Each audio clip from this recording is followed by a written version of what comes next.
விநாயகர் சதுர்த்தி வருது. அதனால இப்பயே கொஞ்சம் சில ப்ரிப்பரேஷன்லாம் ஆரம்பிச்சாச்சு. ஏன்னா, அன்னைக்கு நமக்கு கொஞ்சம் ஃப்ரீயா இருக்கும்னு சொல்லிட்டு. வெல்லம் பார்த்தீங்கன்னா, நான் எப்பயுமே கேரட் துருவுறதுல இந்த நம்ம ஸ்லைஸ் பண்ணுவோம்ல, அதில தான் துருவுவேன். அந்த சைடு அந்த பெரிய கண்லேயும் வந்து பண்ணலாம். ஆனா, அது பார்த்தீங்கன்னா, கொஞ்சம் நம்ம கைக்கு கொஞ்சம் ஸ்ட்ரென்த் குடுத்து நம்மளோட எஃபோர்ட் போடுற மாரி இருக்கும். ஆனா, இதில வந்து ஓரளவுக்கு கொஞ்சம் ஃப்ரீயாவே நம்ம துருவலாம். எப்படியா இருந்தாலும் கை வலிக்க தான் செய்யும்.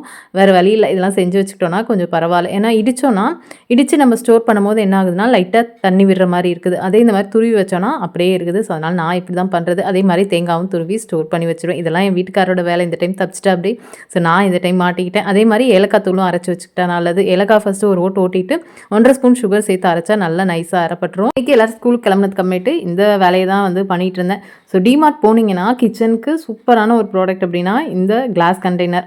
ஸோ, இது வந்து நல்லா ஏர் டைட் கண்டெய்னர். சூப்பரா நம்ம கிச்சனுக்கு ஒரு லுக் குடுக்குது. ஸோ, கண்டிப்பா போனீங்கன்னா வாங்குங்க. நான் இப்ப பார்த்தீங்கன்னா, முந்திரி திராட்சைக்கு மட்டும் வாங்கி வச்சிருந்தேன். இப்ப கடுகு பாட்டில்லாம் கொஞ்சம் பழசாயிடுச்சு. ஸோ, வாங்கலாமான்னு ஒரு ஐடியால இருக்கேன். ரூ. 29 தான். நல்ல ரீசனபிள் ரேட்ல சூப்பரான லுக்கா இருக்கும் நம்ம கிச்சனுக்கு.